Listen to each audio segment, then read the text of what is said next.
habitar entre tu pueblo y ser nuestro Dios. Y como nuestro Dios, tú hablas a nuestra vida, hablas a nuestro corazón.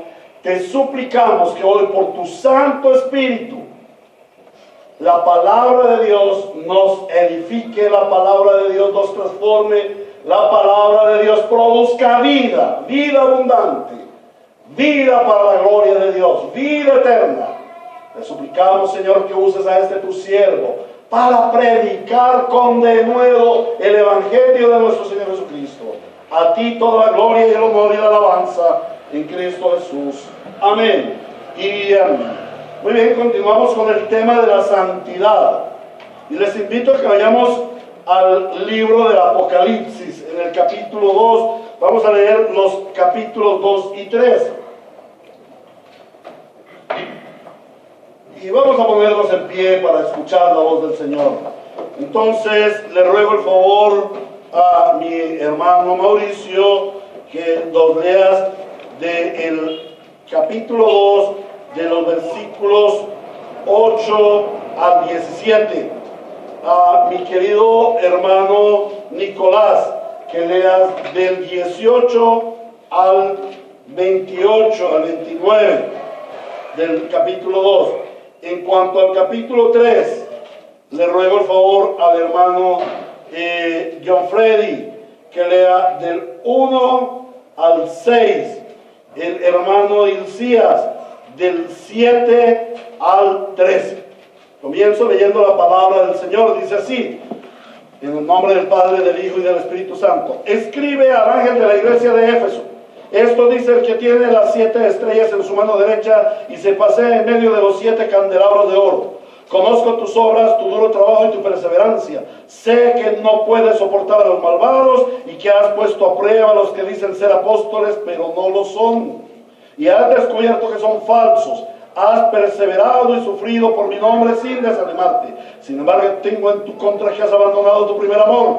Recuerda de dónde has caído. Arrepiéntete y vuelve a practicar las obras que hacías en el principio. Si no te arrepientes, iré y quitaré de su lugar tu candelabro. Pero tienes a favor que aborrece las prácticas de los nicolaitas, las cuales yo también aborrezco. El que tenga oídos que oiga lo que el Espíritu dice a las iglesias. Al que salga vencedor le daré derecho a comer del árbol de la vida que está en el paraíso de Dios. Hermano Mauricio. Escribe al ángel de la iglesia de Esmirna: esto dice el primero y el último, el que murió y volvió a vivir. Conozco tus sufrimientos y tu pobreza, sin embargo eres rico. Sé cómo te calumnian los que dicen ser judíos, pero que en realidad no son más que una sinagoga de Satanás. No tengas miedo de lo que estás por sufrir. Te advierto que algunos de ustedes el diablo los meterá en la cárcel para ponerlos a prueba y sufrirán persecución durante 10 días. Sé fiel hasta la muerte y yo te daré la corona de la vida. El que tenga oídos que oiga lo que el Espíritu dice a las iglesias. El que salga vencedor no sufrirá daño alguno de la segunda muerte. Escribe la de la iglesia de Creta. Esto dice que tiene la aguda espada de 2 filos. Sé dónde vives, allí donde Satanás tiene su trono. Sin embargo, sigues fiel a mi nombre. No renegaste de tu fe en mí, ni siquiera en los días en que Antipas, mi testigo fiel, sufrió la muerte en esa ciudad donde vive Satanás. No obstante, tengo unas cuantas cosas en tu contra, que toleras ahí a los que se aferran a la doctrina de Balaam, al que enseñó a Balaam a poner tropiezos a los israelitas, incitándolos a comer alimentos sacrificados a los ídolos y a cometer inmoralidad sexual. Toleras asimismo a los que sostienen la doctrina de los nicolaitas. Por lo tanto, arrepiéntete. De otra manera, iré pronto a ti para pelear contra ellos con la espada que sale de mi boca. El que tenga oídos, que oiga lo que el Espíritu dice a las iglesias. Al que salga vencedor le daré del maná escondido, y le daré también una piedrecita blanca en la que está escrito un nombre nuevo que solo conoce el que lo recibe. Escribe el ángel de la iglesia de Tiatira: esto dice el Hijo de Dios, el que tiene ojos que resplandecen como llamas de fuego y pies que parecen bronce al rojo vivo. Conozco tus obras, tu amor y tu fe, tu servicio y tu perseverancia, y sé que tus últimas obras son abundantes que las primeras. Sin embargo, tengo en tu contra que toleras a Jezabel, esa mujer que dice ser profetisa. Con su enseñanza engaña a mis siervos. pues los induce a cometer inmoralidades sexuales y a comer alimentos sacrificados a los ídolos. Le he dado tiempo para que se arrepienta de su inmoralidad, pero no quiere hacerlo. Por eso la voy a postrar en un lecho de dolor, y a los que cometen adulterio con ella los haré sufrir terriblemente, a menos que se arrepientan de lo que aprendieron de ella. A los hijos de esa mujer los heriré de muerte, así sabrán todas las iglesias que yo soy el que escudriña la mente y el corazón, y a cada uno de ustedes los trataré de acuerdo con sus obras. Ahora, al resto de los que están en Tiatira, es decir, a ustedes que no siguen esa enseñanza ni han aprendido los mal llamados profundos secretos de Satanás, les digo que ya no les impondré ninguna otra carga. Eso sí, retengan con firmeza lo que ya tienen, hasta que yo venga. Al que salga vencedor y cumpla mi voluntad hasta el fin, le daré autoridad sobre las naciones, así como yo la he recibido de mi Padre. Y él las gobernará con puño de hierro, las hará pedazos como vasijas de barro. También le daré la estrella de la mañana. El que tenga oídos, que oiga lo que el Espíritu dice a las iglesias. Capítulo 3. Esto dice, escribe al ángel de la iglesia en Sardis. Esto dice el que tiene los 7 espíritus de Dios y las 7 estrellas. Conozco tus obras, tienes fama de estar vivo, pero en realidad estás muerto. Despierta, reaviva lo que aún es rescatable. Pues no he encontrado que tus obras sean perfectas delante de Dios. Así que recuerda lo que has recibido y oído, obedece y arrepiéntete. Si no te mantienes despierto, cuando menos lo esperes, caeré sobre ti como un ladrón. Sin embargo, tienen en Sardis a unos cuantos que no se han manchado la ropa. Ellos, por ser dignos, andarán conmigo vestidos de blanco, en que el que salga vencedor se vestirá de blanco. Jamás borraré su nombre del libro de la vida, sino que reconoceré su nombre delante de mi Padre y delante de sus ángeles. El que tenga oídos, que oiga lo que el Espíritu dice a la iglesia. Escribe al ángel de la iglesia en Filadelfia. Soy el santo, el verdadero, el que tiene la llave de David, el que abre y nadie puede cerrar, el que cierra y nadie puede abrir. Conozco tus obras, mira que delante de ti he dejado abierta una puerta que nadie puede cerrar. Ya sé que tus fuerzas son pocas, pero has obedecido mi palabra y no has renegado de mi nombre. Voy a hacer que los de la sinagoga de Satanás, que dicen ser judíos, pero que en realidad mienten, vayan y se postren a tus pies y reconozcan que yo te he amado y que has guardado mi mandato de ser constante. Yo por mi parte te guardaré de la hora de tentación que vendrá sobre el mundo entero para poner a prueba a los que viven en la tierra. Vengo pronto, aférrate a lo que tienes para que nadie te quite la corona. Al que salga vencedor, lo haré columna del templo de mi Dios, y ya no saldrá jamás de ahí. Sobre él grabará el nombre de mi Dios y el nombre de la nueva Jerusalén, ciudad de mi Dios, la que baja del cielo de parte de mi Dios, y también grabaré sobre él mi nombre nuevo. El que tenga oídos, que oiga lo que el Espíritu dice a las iglesias. Escribe al ángel de la iglesia de Laodicea. Esto dice el Amén, el testigo fiel y veraz, el soberano de la creación de Dios. Conozco tus obras, sé que no eres ni frío ni caliente. Ojalá fuera lo uno o lo otro. Por tanto, como no eres ni frío ni caliente, sino tibio, estoy por vomitarte de mi boca. Dices, soy rico, me he enriquecido y no me hace falta nada. Pero no te das cuenta de que eres el infeliz y miserable, el pobre, ciego y desnudo, eres tú. Por eso te aconsejo que de mí compres oro refinado por el fuego, para que te hagas rico, ropas blancas, para que te vistas y cubras tu vergonzosa desnudez, y colirio para que te lo pongas en los ojos y recobres la vista. Yo reprendo y disciplino a todos los que amo. Por lo tanto, sé fervoroso y arrepiéntete. Mira que estoy a la puerta y llamo. Si alguno oye mi voz y abre la puerta, entraré y cenaré con él y él conmigo. El que salga vencedor, le daré derecho de sentarse conmigo en mi trono.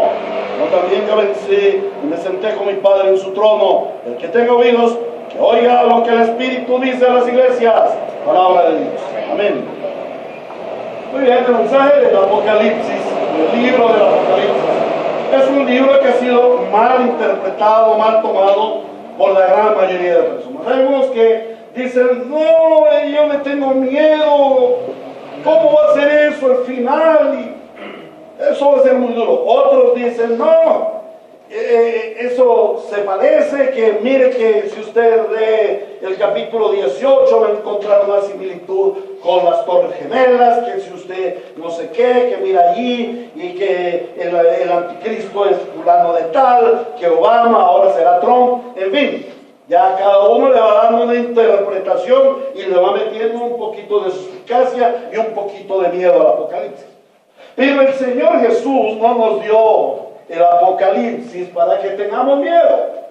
El Apocalipsis es el libro de la gran esperanza. Es la esperanza para los cristianos. Una frase repetida allí dice, el que salga vencedor, el que venza. Y da una serie de promesas. Es un libro que nos estimula a la fe y a las buenas obras, a permanecer. Es un libro que nos estimula a continuar, a mirar hacia nuestro destino eterno. ¿Y cómo caminar hacia ese destino eterno? Es el tema que hemos venido tratando desde hace un año y hoy llegamos a la unidad 14. Y el autor del texto en el que nos estamos basando, el hermano Juan Carlos Riley, lo titula Advertencia a la Iglesia. Este es estas 7 cartas que el Señor le dice al apóstol Juan a través de los ángeles, del ángel, le dice, escribe la carta a tal iglesia, Éfeso, Esmirna, la Odisea. Les está escribiendo el mensaje de esperanza. Pero allí hay un contenido bien especial. Y hace unas advertencias que nos habla del discernimiento que debe tener la iglesia en las diferentes etapas. ¿Y qué es lo que el Espíritu qué es lo que el Espíritu nos dice? Porque dice que tenga oídos, que oiga lo que el Espíritu le dice a las iglesias. Nosotros somos iglesia. O sea que este texto nos está hablando. Pero ¿qué es lo que hoy el Espíritu te dice a ti como iglesia? ¿Qué es lo que este texto nos habla hoy a la iglesia? ¿A qué se refiere? ¿A qué iglesia se refiere aquí? Algunas personas dicen, no, eso fue a las iglesias de la época del apóstol Juan. Otros dicen, no, esto es a las iglesias de todas las épocas. En fin, es indudable que el texto de manera histórica se está refiriendo a las 7 iglesias. Escríbele una carta a la iglesia de Éfeso. Había una iglesia de Éfeso y tenía unas características. Y el ángel le dice, el Señor ordena que le escribas una carta con este contenido a la iglesia de Éfeso. Y asimismo Esmirna, a la Odisea, a Pérgamo, a Tiatira. Debe escribirle una carta a la iglesia de esa época. En primer lugar, el primer objetivo de nuestra interpretación de la Biblia debe ser que él se está dirigiendo a la iglesia de esa época. O sea que eso estaba sucediendo en la iglesia de esa época. No lo vamos a trasladar inmediatamente para aquí, tenemos que mirarlo allá. ¿Qué pasó? ¿Qué estaba pasando? Pero en segundo lugar, la palabra, como es profética, se extiende a las iglesias de todos los tiempos, que de una u otra forma estamos identificados con estas 7 iglesias mencionadas. Hoy en día, la iglesia Río de Gracia contiene en cada uno de nosotros un pedacito de las características que tenía cada una de estas iglesias, en una mayor o menor medida. Esta carta se está refiriendo a nosotros. Estas cartas se refieren a ti, se refieren a nosotros. Por eso el Señor dice, el que tenga oídos que oiga lo que el Espíritu dice a la iglesia.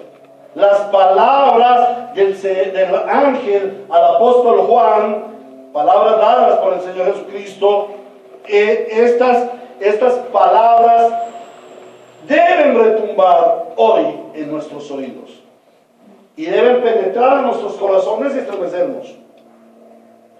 Pero también, aunque es un poco más figurativo, nos habla de que este es el proceso de la iglesia a través de los tiempos.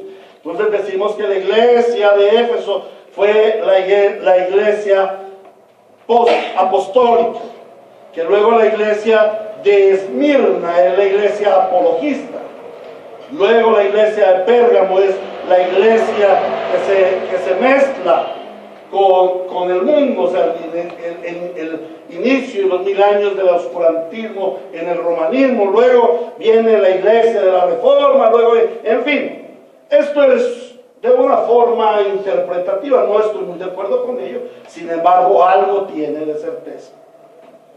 Pero es importante que nosotros miremos que este mensaje es para nosotros hoy. Y que la palabra del Señor Jesucristo es la misma ayer, hoy y por los siglos de los siglos. De tal manera que hoy el Señor tiene que hablarnos. Como dice el versículo 22 del Apocalipsis 3 y otras 6 veces. El que tenga oídos, que oiga lo que el Espíritu dice a las iglesias. ¿Y por qué el Señor repite 7 veces el que tenga oídos, que oiga? Hoy lo leemos 7 veces. Hoy lo leímos 7 veces. Hoy lo oímos 7 veces. ¿Tienes oído para escuchar lo que el Espíritu dice a las iglesias? Eso es lo que vamos a pedir, que hoy el Señor nos dé ese oído. Que el Espíritu Santo abra nuestros oídos para oír cuál es el mensaje del Señor para la iglesia. ¿Estamos viviendo el Apocalipsis? ¿Estamos viviendo el Apocalipsis? ¿Desde cuándo vivimos el Apocalipsis? Desde la primera venida del Señor Jesucristo. La Biblia nos enseña que la historia del mundo, la historia universal, se divide en 2. El presente siglo malo y el siglo venidero. Nosotros somos el pueblo del siglo venidero, pero que estamos viviendo en el presente siglo malo. Lo que teológicamente llamamos el traslape. Esa salida del presente siglo malo y la penetración del siglo venidero, que es bueno, diferente al presente siglo malo. Entonces, ¿qué es lo que el Señor le habla a su iglesia? 7 veces le dice: el que tenga oídos, oiga lo que el Espíritu dice a la iglesia. El Señor, cuando nos da un texto repetido, es porque esto es importante. Es porque lo que el Señor nos habla allí es importante. Y vamos a hacer de una manera global, sin penetrar en cada uno de los mensajes a las iglesias. Vamos a ver 3 aspectos o 3 características de lo que dice allí el Señor en cuanto al mensaje a las iglesias. En primer lugar, el mensaje que el Señor da a las iglesias no es como una instrucción de qué es lo que ustedes van a hacer de ahora en adelante. Como iglesia, ustedes deben hacer culto los domingos entre 8 de la mañana y 12 del día, deben guardar el día del Señor, no pueden ver televisión, no pueden hacer... O ustedes tienen que tomar la Santa Cena con panásimo, con vino, o no usen panásimo sino pan de panadería y usen jugo de uvas.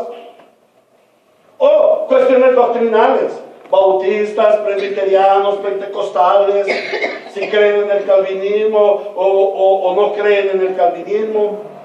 No, ahí el Señor no está dando ninguna de esas instrucciones. El Señor no nos está hablando de el hacer.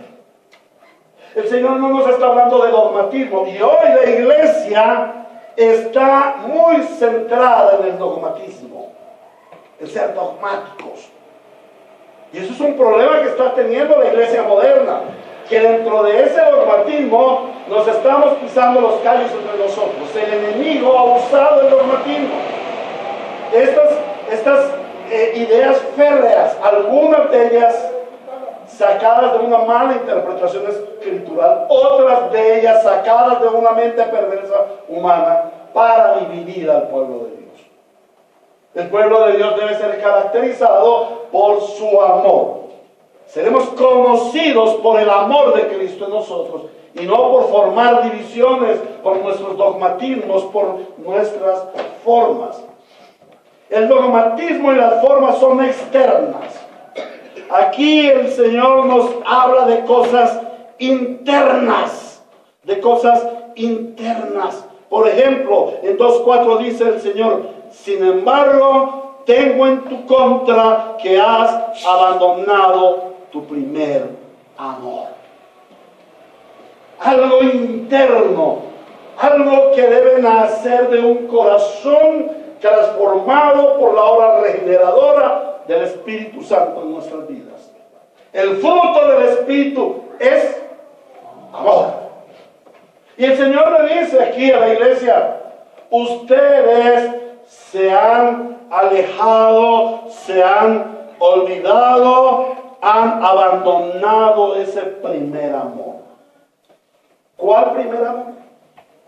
Ese primer amor que nosotros damos a Cristo, esa pasión. Es que cuando Cristo viene a nuestras vidas, Él produce una pasión hacia Él. Yo recuerdo que recién convertido y sin saber el Evangelio, solamente habiendo experimentado algunas hermosas cosas de lo que el Señor había hecho, yo me subí a los buses en Bogotá y les hablaba a la gente de Cristo y de lo que Él había hecho en mí. No sabía predicar el Evangelio, pero ya me subía a los buses y le compartía a mi familia, y le compartía a mis hermanos, le compartía a mi mamá, le compartía a mis amigos, a los borrachos, a los drogos que estaban conmigo, y les decía: mira, Cristo me cambió. Y era esa pasión. Mire, yo no me perdía la corrida de un cartel de iglesia. Asistía a todo, hasta la recogida de sillas, allá me quedaba. Y siempre esperaba esa palabra del Señor, y yo iba con gran expectativa a la iglesia. Y espero que ese primer amor no se haya acabado. Pero tenía muchos detalles. Yo iba, por ejemplo, salía de mi casa rumbo al trabajo y yo salía cantando, cantaba en el bus, oraba en el bus. Y a veces a uno se le pasa esa pasión por Cristo, ese amor por Cristo. El Señor no habla de dogmas, de formas. El Señor está hablando de identidad. De identidad. El Señor dice: sin embargo, tengo contra ti. Sin embargo, tengo contra ti, lo dice 5 veces el Señor. Tengo 2:14, tengo unas cuantas cosas en tu contra, que toleras ahí a los que se aferran a la doctrina de Balaam, el que enseñó a Balac a poner tropiezo a los israelitas, incitándolo a comer alimentos sacrificados a los ídolos y a cometer inmoralidades sexuales. ¿De qué está hablando ahí el Señor? De aquellos hermanos que aún permanecen en la carnalidad. De aquellos hermanos que, habiendo recibido esa transformación, vuelven a la posilga de donde fueron sacados. La esencia del cristiano no está en los dogmatismos, no está en las formas. Esto es externo. La centralidad del creyente está en nacer de nuevo. Aquí el Señor nos convoca a tener una relación personal con Él. Tengo contra ti en que has abandonado tu primer amor. ¿De qué nos habla eso? De una relación. De una relación. La fe cristiana es una fe relacional. Una fe que nos lleva a tener intimidad con el Señor. Esta es la vida eterna, que te conozcan. Y ese conocer habla de esa intimidad, de esa unión conyugal irrompible. Cristo contigo es una relación irrompible, es una relación de conocimiento íntimo. Él te conoce a ti íntimamente, pero es tu deber llegar a conocerle a Él de manera íntima. De estar con Él en intimidad, en la oración, en la palabra, en el culto. Donde esté Él, yo quiero estar para tener intimidad con Él. Los dogmatismos y las formas externas son solamente una caparazón, un abrigo que cubre la realidad interior. Y es triste ver personas que van a la iglesia y usan la Biblia y llegan a la Biblia calijuagados. Ay, pastor, ¿cómo está? Ay, no, bien, pastor, en la pasión aquí, pastor, cumpliéndole al Señor. Lo ve uno fuera y son luz por fuera en la calle y tinieblas en la casa. Lo ve uno por fuera y están tan corrompidos como los mismos mundanos. No hay diferencia. Como el Señor lo dice, ustedes han permitido entrar esa carnalidad en la iglesia. ¿Cómo es eso? Bueno, se ha terminado esa relación personal. Y hace pocos días tuve la oportunidad de hablar con un hermano, pues él se dice ser hermano. Oiga, este hombre sabe de teología. Me tiene asombrado la teología que este hombre maneja. Pero ¿saben una cosa? Su vida práctica es un desastre. No tiene intimidad con Cristo, no ora, no es miembro de una iglesia local, es llevado por cualquier viento de doctrina, es renuente a la consejería pastoral. No hay cambios en él. No tiene una relación, tiene una religión llena de dogmas, llena de conocimiento teológico. Y así hay muchos. Y a mis hermanos, los seminaristas que nos acompañan, cuidado con esto, hermanos. Allá ustedes en el seminario aprenden mucho dogma, tienen mucho conocimiento bíblico. Pero lo más importante del seminario no es tener conocimiento bíblico, es tener ese conocimiento relacional. Porque ustedes, con el conocimiento relacional, llevan a la práctica correcta el conocimiento bíblico correcto.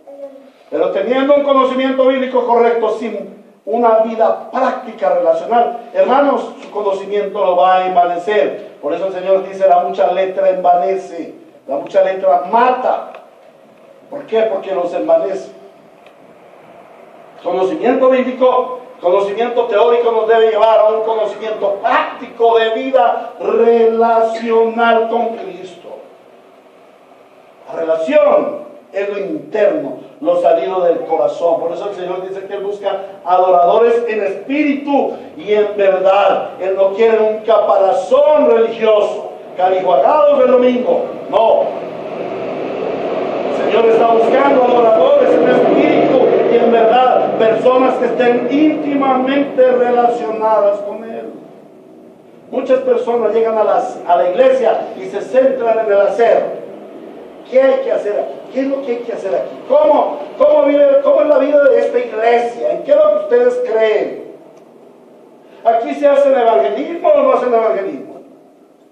¿Aquí sí bautizan en aguas o no bautizan en aguas? ¿Aquí bautizan niños o bautizan creyentes?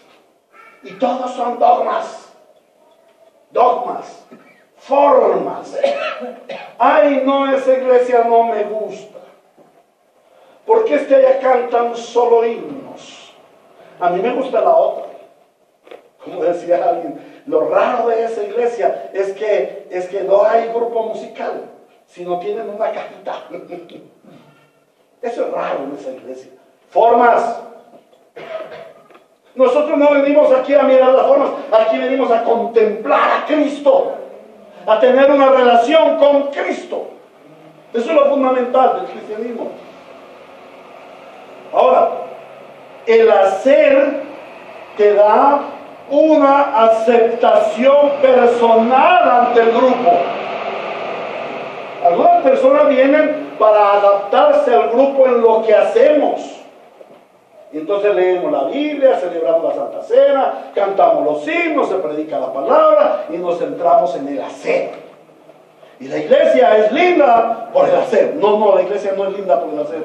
La iglesia es linda por el ser, por ser Cristo. El ser es evidencia de la aceptación personal ante Dios. Mira la diferencia, lo repito. El hacer le da aceptación personal a le da aceptación personal ante el grupo, pero el ser es evidencia de la aceptación personal para con Dios. La santificación es parte del ser que te conduce al hacer. Y lo repito, y me ha correspondido justamente los temas que se enfocan en el ser y no en el hacer. La santificación parte del ser que te conduce al hacer. La santificación no es hacer cosas para agradar a Dios. La santificación es el resultado de lo que Cristo hizo en ti y te hizo agradable a Él. Entonces vas a tener fruto. Y ese es el segundo punto. La segunda frase repetida que encontramos es allí: conozco tus obras. Conozco tus obras. Para el Señor, aunque contraría a algunos dogmáticos de la gracia, para el Señor las obras son importantes. El Señor dice allí 7 veces: conozco tus obras, yo sé lo que tú haces, yo lo conozco. Para el Señor son importantes las obras. A uno los exalta por sus obras, a otro le reprende por sus obras. En otros casos reprende y exalta determinadas obras. En otros solamente reprende por las obras. El Señor conoce las obras y para Él tienen importancia tus obras. Porque Él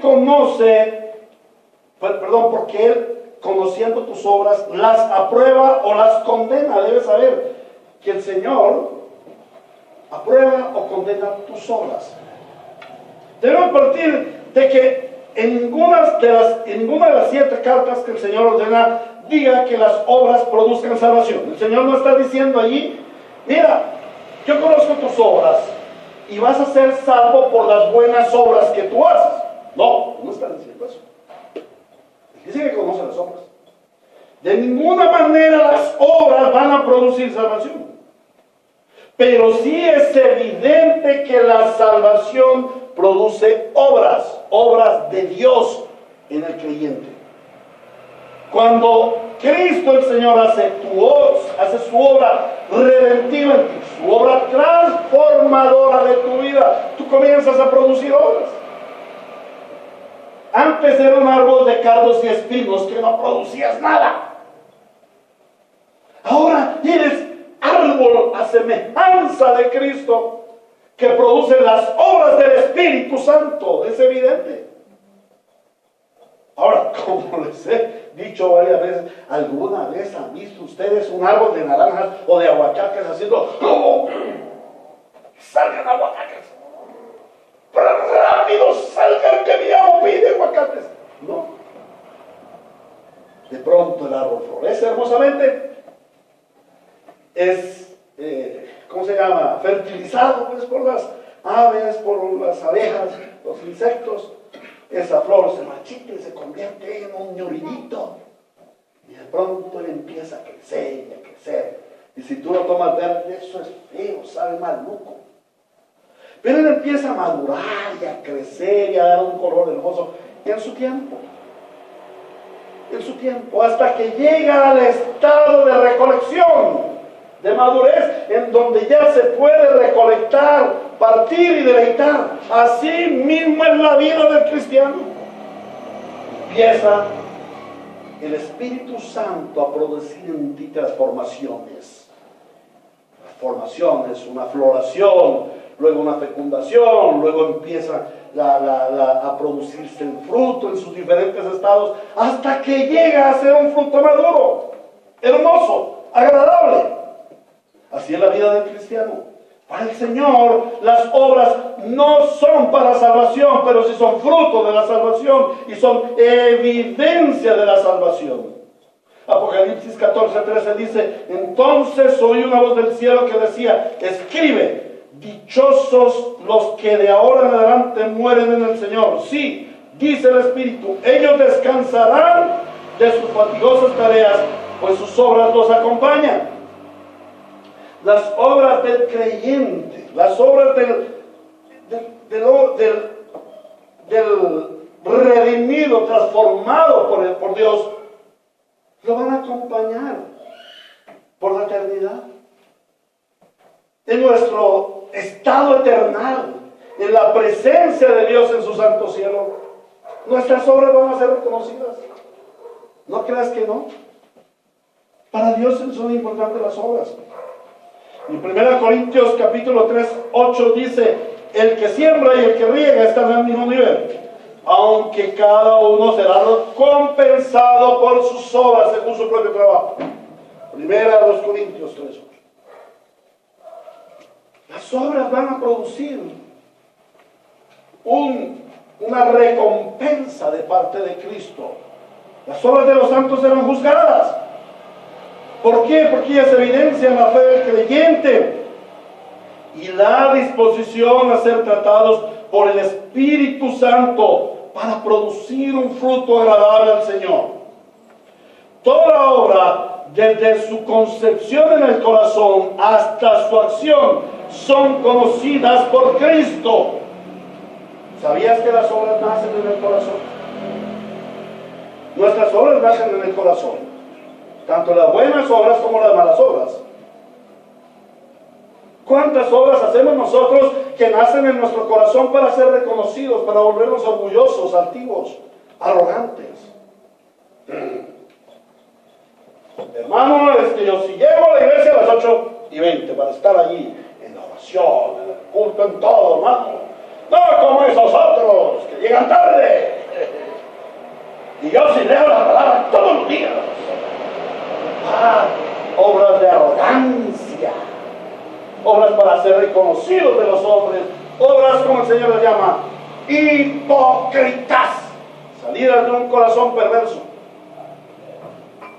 Pero cuántas veces el Señor pone en nuestro corazón, desde una pequeña y simple oración, salida con misericordia como la que Él tuvo con nosotros. Cuando vemos en la calle a una persona necesitada de la fe, y oramos por él. Cuando vemos a nuestro vecino impío y oramos por él, a nuestro familiar y clamamos por él. Cuando vemos al necesitado y le ayudamos. Incluso cuando traemos nuestros diezmos y ofrendas a la iglesia. ¿Sabes una cosa? Eso nace en el corazón.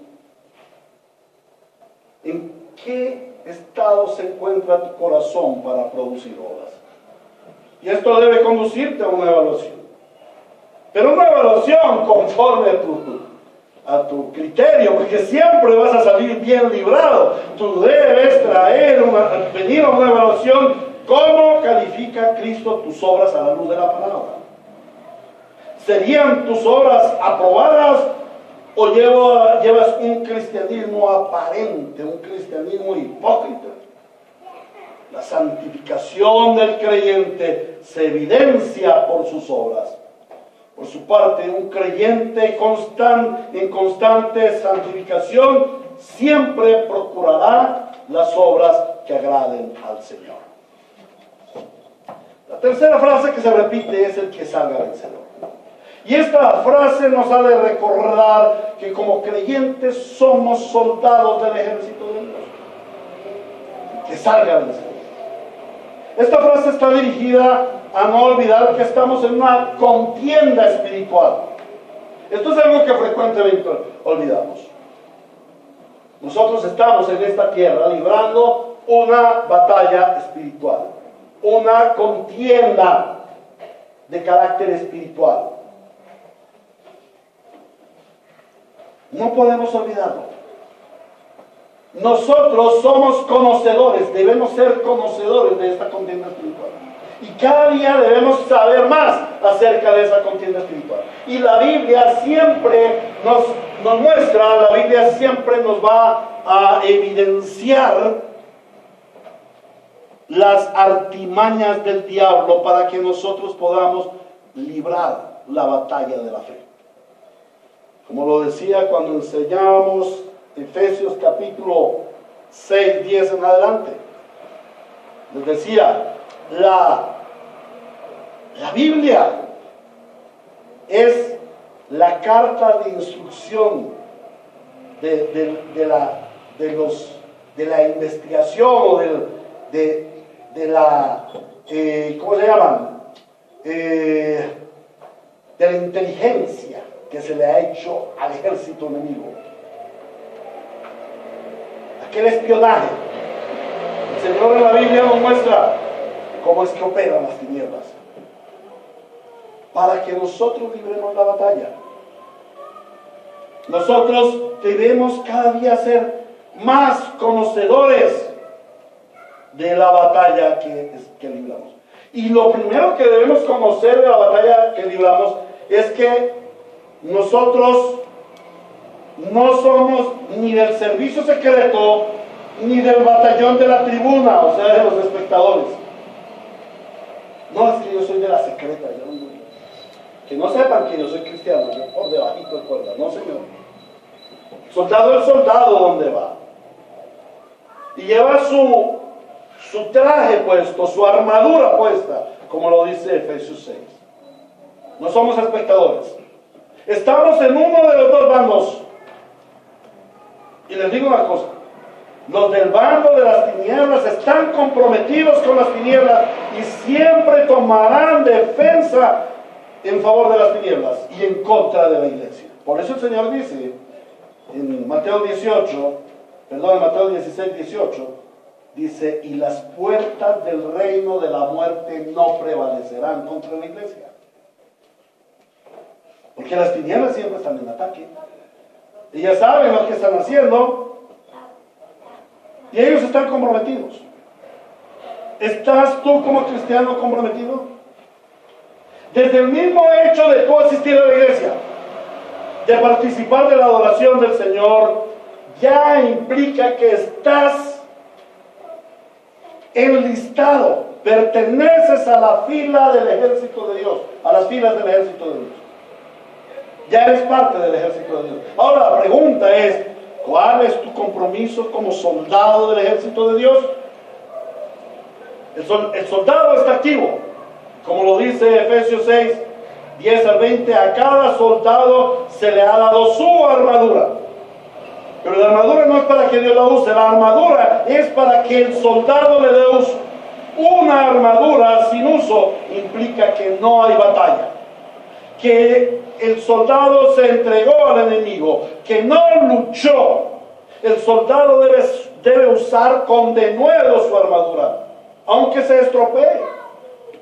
Nuestro enemigo, el diablo, el mundo, la carne, el pecado, atacará.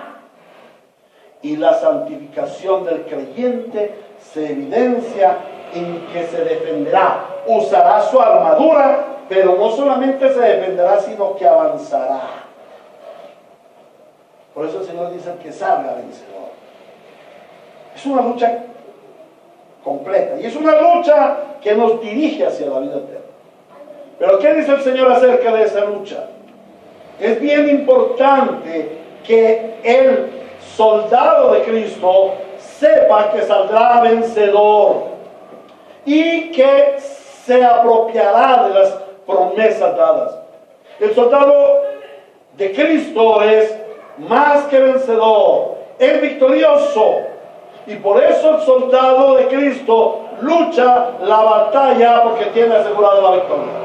Y les aseguro que en muchas de nuestras batallas vamos a caer y vamos a ser derrotados. Pero el verdadero soldado se levanta, retoma su armadura y continúa. Maltrecho, cansado, herido, pero continúa. ¿Por qué? Porque sabe que el ejército de Dios ya ganó la batalla. Y eso me hace recordar que iba una niña leyendo la Biblia en un tren y estaba leyendo el Apocalipsis. Y su compañero de viaje, para burlarse de ella, le dijo, ¿y tú entiendes lo que están leyendo, ese libro de Apocalipsis? Y le dijo, claro. El hombre que era un teólogo le dijo, pero mi niña, yo llevo 20 años en el seminario, soy maestro del seminario.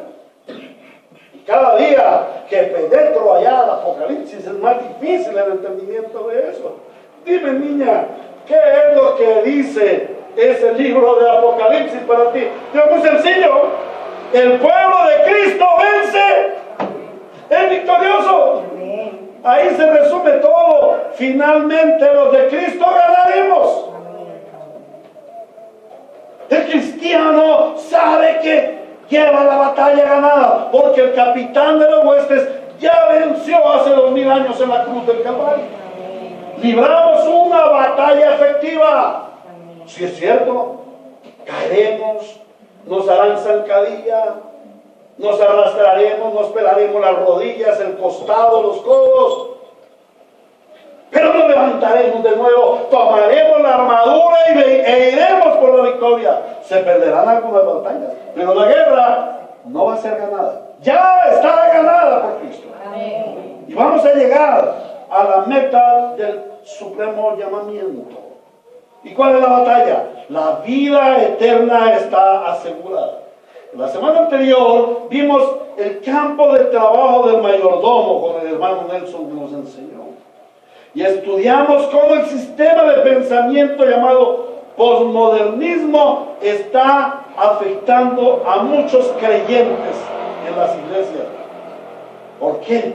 Porque el enemigo ha mejorado sus armas o las ha vuelto más sofisticadas, las ha vuelto más técnicas en el mundo, dice que bajo un supuesto avance del mundo, y tiene a muchos cristianos embobados con estas artimañas que ha metido a la iglesia. El enemigo está penetrando en el pensamiento de los cristianos, y a muchos se les ha conducido a no batallar, a no ser perseverantes en la guerra espiritual y a ceder en las tentaciones. El Señor dice: el que salga vencedor, al que salga vencedor se le darán las promesas. Evalúate.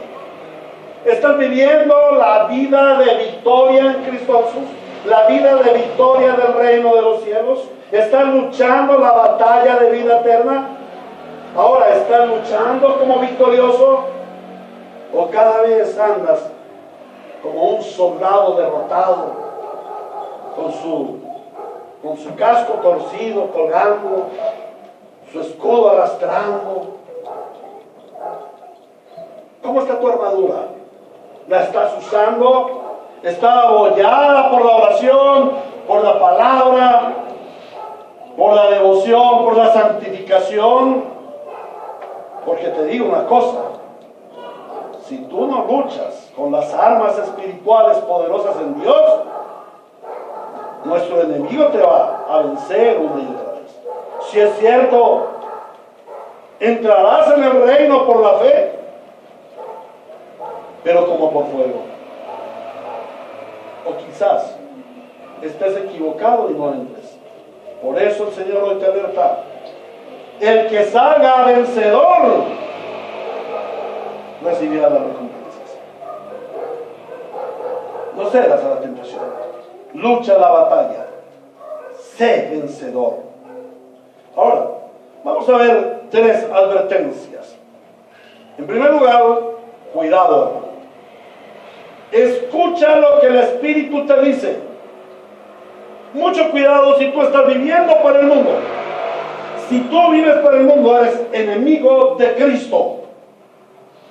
Y en el juicio solamente te espera una horrible condenación: muerte eterna en el infierno. Cuidado, arrepiéntete, como dice el Señor, arrepiéntete y vuélvete de tus malos caminos. Y hoy el Señor te hace un llamado.